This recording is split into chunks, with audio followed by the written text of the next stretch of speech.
ಎಲ್ಲರಿಗೂ ನಮಸ್ಕಾರ. Welcome to my channel ಸಂತೃಪ್ತಿ ಕಿಚನ್ಗೆ. ನಾನು ಪ್ರಿಯಾಂಕಾ. ಇವತ್ತು ನಾನು ನಿಮಗೆ ಮೊಟ್ಟೆ ಸಾಂಬಾರನ್ನು ಹೇಗೆ ಮಾಡೋದು ಅಂತ ಹೇಳ್ಕೊಡ್ತಾ ಇದ್ದೀನಿ.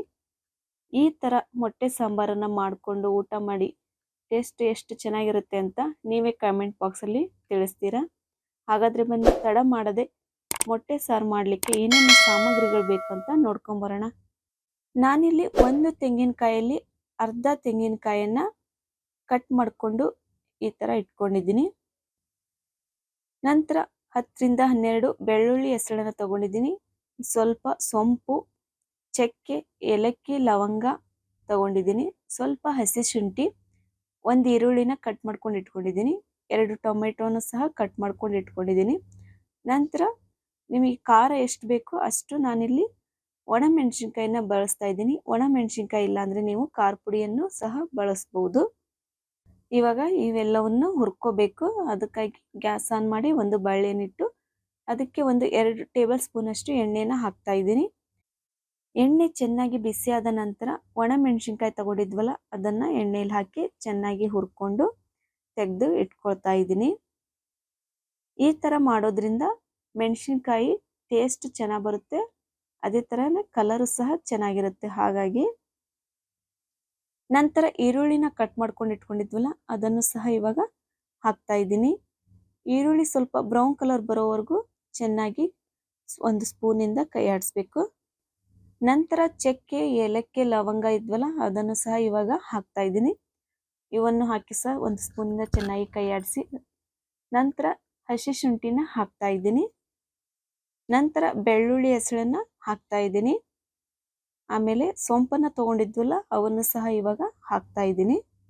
ಇವೆಲ್ಲವನ್ನು ಹಾಕಿ ಚೆನ್ನಾಗಿ ಕೈ ಆಡಿಸ್ಬೇಕು.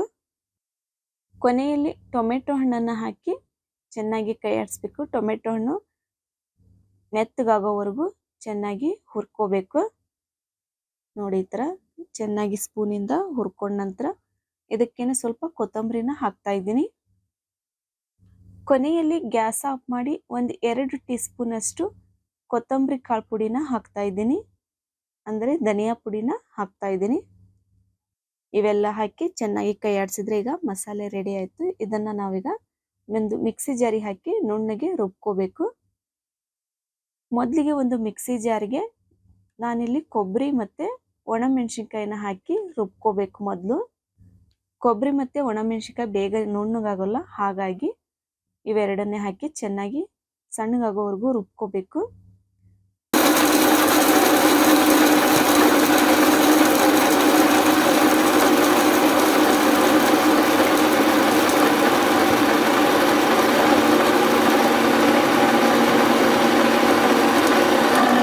ನಂತರ ನಾವು ಹುರಿದಿಟ್ಕೊಂಡಿದ್ವಲ್ಲ ಈರುಳ್ಳಿ ಮತ್ತು ಟೊಮೆಟೊ ಮಸಾಲೆನ ಅದನ್ನು ಇವಾಗ ಹಾಕಿ ಚೆನ್ನಾಗಿ ನುಣ್ಣಗಾಗೋವರೆಗೂ ರುಬ್ಕೊಳ್ತಾ ಇದ್ದೀನಿ.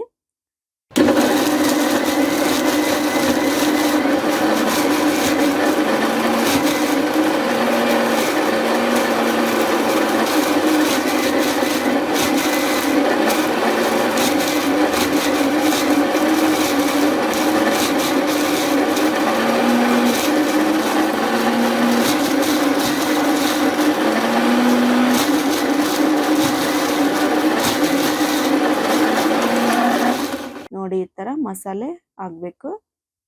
ಇವಾಗ ಮಸಾಲೆ ರೆಡಿಯಾಗಿದೆ. ಸಾರಿಗೆ ಒಗ್ಗರಣೆ ಕೊಡೋಣ.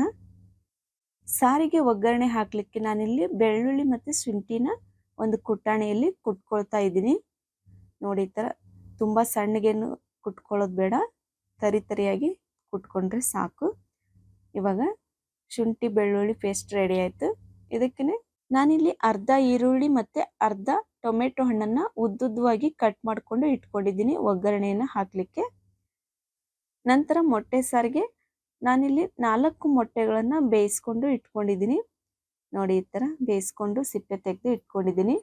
ಮೊಟ್ಟೆಗೆ ಚೆನ್ನಾಗಿ ಉಪ್ಪು ಖಾರ ಹಿಡಿಲಿ ಅಂತ 2 ಗೆರೆಗಳನ್ನು ಹಾಕ್ಕೊಂಡು ಇಟ್ಕೊಳ್ತಾ ಇದ್ದೀನಿ. ಈ ಥರ ಮಾಡೋದ್ರಿಂದ ಮೊಟ್ಟೆ ಸಪ್ಪೆ ಸಪ್ಪೆ ಆಗಿರಲ್ಲ, ಉಪ್ಪು ಖಾರ ಹಿಡ್ಕೊಳ್ತವೆ. ಹಾಗಾಗಿ ಸಾರನ್ನು ಮಾಡಲಿಕ್ಕೆ ಮೊದಲಿಗೆ ಗ್ಯಾಸ್ ಆನ್ ಮಾಡಿ ಒಂದು ಬಾಳೆಹಣ್ಣಿಟ್ಟು ಅದಕ್ಕೆ ಒಂದು 2 ಟೇಬಲ್ ಸ್ಪೂನ್ ಅಷ್ಟು ಎಣ್ಣೆನ ಹಾಕ್ತಾ ಇದ್ದೀನಿ. ಎಣ್ಣೆ ಚೆನ್ನಾಗಿ ಬಿಸಿಯಾದ ನಂತರ ಶುಂಠಿ ಬೆಳ್ಳುಳ್ಳಿ ಪೇಸ್ಟನ್ನು ಮಾಡ್ಕೊಂಡು ಇಟ್ಕೊಂಡಿದ್ವಲ್ಲ ಅದನ್ನು ಸಹ ಇವಾಗ ಹಾಕ್ತಾ ಇದ್ದೀನಿ. ಹಾಕಿದ ನಂತರ ಒಂದು ಸ್ಪೂನಿಂದ ಚೆನ್ನಾಗಿ ಕೈ ಆಡಿಸಿ ನಂತರ ಈರುಳ್ಳಿನ ಕಟ್ ಮಾಡ್ಕೊಂಡು ಇಟ್ಕೊಂಡಿದ್ವಲ್ಲ ಅವನ್ನು ಸಹ ಇವಾಗ ಹಾಕಿ ಸ್ಪೂನಿಂದ ಚೆನ್ನಾಗಿ ಕೈ ಆಡಿಸ್ಕೋಬೇಕು. ನಂತರ ಟೊಮೆಟೊ ಹಣ್ಣನ್ನು ಕಟ್ ಮಾಡ್ಕೊಂಡು ಇಟ್ಕೊಂಡಿದ್ವಲ್ಲ ಅದನ್ನು ಸಹ ಇವಾಗ ಹಾಕ್ತಾ ಇದ್ದೀನಿ. ಎಲ್ಲವನ್ನು ಹಾಕಿ ಚೆನ್ನಾಗಿ ಕೈ ಆಡಿಸ್ಬೇಕು. ಎಲ್ಲ ಬೆಂದ ನಂತರ ಇವಾಗ ಮಸಾಲೆನ ರುಬ್ಕೊಂಡು ಇಟ್ಕೊಂಡಿದ್ವಲ್ಲ ಅದನ್ನು ಇವಾಗ ಹಾಕ್ತಾ ಇದ್ದೀನಿ. ಮಸಾಲೆಯನ್ನು ಹಾಕಿ ಚೆನ್ನಾಗಿ ಸ್ಪೂನಿಂದ ಕೈ ಆಡಿಸಿ ಮತ್ತೆ ಜಾರನ್ನು ತೊಳೆದು ನೀರನ್ನು ಹಾಕ್ಕೊಳ್ಳಿ. ನಿಮಗೆ ಸಾರು ಎಷ್ಟು ಗಟ್ಟಿ ಬೇಕೋ ಅಷ್ಟು ನೀರನ್ನು ಹಾಕ್ಕೊಳ್ಳಿ. ನೋಡಿ, ಸಾಂಬಾರು ಇಷ್ಟು ಗಟ್ಟಿ ಇದ್ರೆ ಸಾಕು. ನಾನಿಲ್ಲಿ ಉಪ್ಪನ್ನು ಹಾಕ್ಕೊಂಡಿದ್ದೀನಿ, ನೀವು ರುಚಿಗೆ ತಕ್ಕಷ್ಟು ಉಪ್ಪನ್ನು ಹಾಕ್ಕೊಳ್ಳಿ. ನಂತರ ಸ್ವಲ್ಪ ಚಿಕನ್ ಮಸಾಲಾನ ಹಾಕ್ತಾ ಇದ್ದೀನಿ.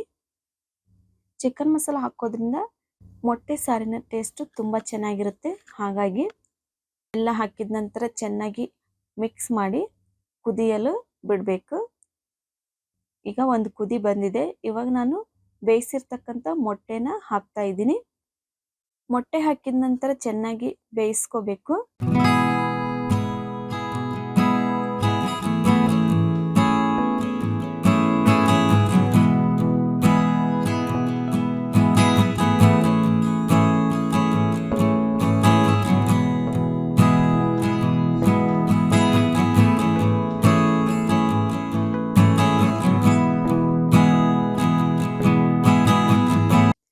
ಕೊನೆಯಲ್ಲಿ ಒಂದು ಹಸಿ ಮೊಟ್ಟೆನ ಒಡೆದು ಹಾಕ್ತಾ ಇದ್ದೀನಿ. ಹಸಿ ಮೊಟ್ಟೆನ ಒಡೆದು ಹಾಕೋದ್ರಿಂದ ಮೊಟ್ಟೆ ಸಾರು ಟೇಸ್ಟ್ ಬರುತ್ತೆ. ಹಾಗಾಗಿ ನಾನಿಲ್ಲಿ ಆ ಹಸಿ ಮೊಟ್ಟೆನ ಒಡೆದು ಹಾಗೆ ಬಿಡ್ತಾ ಇದ್ದೀನಿ. ನೀವು ಇದನ್ನು ಗ್ಯಾಸ್ ಆಫ್ ಮಾಡಿನೂ ಸಹ ಹಾಕ್ಬೋದು. ಇಲ್ಲಾಂದರೆ ಗ್ಯಾಸನ್ನು ಲೋ ಫ್ಲೇಮಲ್ಲಿ ಇಟ್ಕೊಂಡು ಹಸಿ ಮೊಟ್ಟೆನ ಒಡೆದು ಹಾಕಿ, ಇಲ್ಲಾಂದರೆ ಮೊಟ್ಟೆ ಎಲ್ಲ ಸಾಂಬಾರು ತುಂಬ ಆಗುತ್ತೆ. ಈ ಥರ ಮಾಡೋದ್ರಿಂದ ಗಟ್ಟಿಯಾಗಿ ಅಲ್ಲೇ ಕೂತ್ಕೊಳ್ಳುತ್ತೆ. ಹಾಗಾಗಿ ಕೊನೆಯಲ್ಲಿ ಒಂದು ಮುಚ್ಚಳವನ್ನು ಮುಚ್ಚಿ ಒಂದು 5 ನಿಮಿಷ ಲೋ ಫ್ಲೇಮಲ್ಲೇ ಇದನ್ನು ಕುದಿಯಲು ಬಿಡಬೇಕು. ಇವಾಗ ನೋಡಿ, ಮೊಟ್ಟೆ ಸಾಂಬಾರು ರೆಡಿಯಾಗಿದೆ. ನಾವು ಒಡೆದು ಹಾಕಿದ್ವಲ್ಲ ಆ ಮೊಟ್ಟೆನೂ ಸಹ ಎಷ್ಟು ಚೆನ್ನಾಗಿ ಬೆಂದಿದೆ ಅಂತ ನೋಡಿ. ಇದನ್ನು ನಾವು ರೈಸ್ ಜೊತೆಗೂ ತಿನ್ಬೋದು, ರೊಟ್ಟಿ ಚಪಾತಿಗೂ ಸಹ ತಿನ್ಬೋದು. ದಿಢೀರಾಗಿ ಮೊಟ್ಟೆ ಸಾರು ತಿನ್ಬೇಕನ್ಸಿದ್ರೆ ಈ ರೀತಿ ಮಾಡಿಕೊಂಡು ತಿನ್ನಿ, ಸಖತ್ತಾಗಿರುತ್ತೆ ಟೇಸ್ಟ್. ನೀವು ಮನೆಯಲ್ಲಿ ಈ ರೆಸಿಪಿನ ಟ್ರೈ ಮಾಡಿ ಹೇಗಿತ್ತು ಅಂತ ಕಮೆಂಟ್ ಬಾಕ್ಸಲ್ಲಿ ತಿಳಿಸಿ. Bye friends.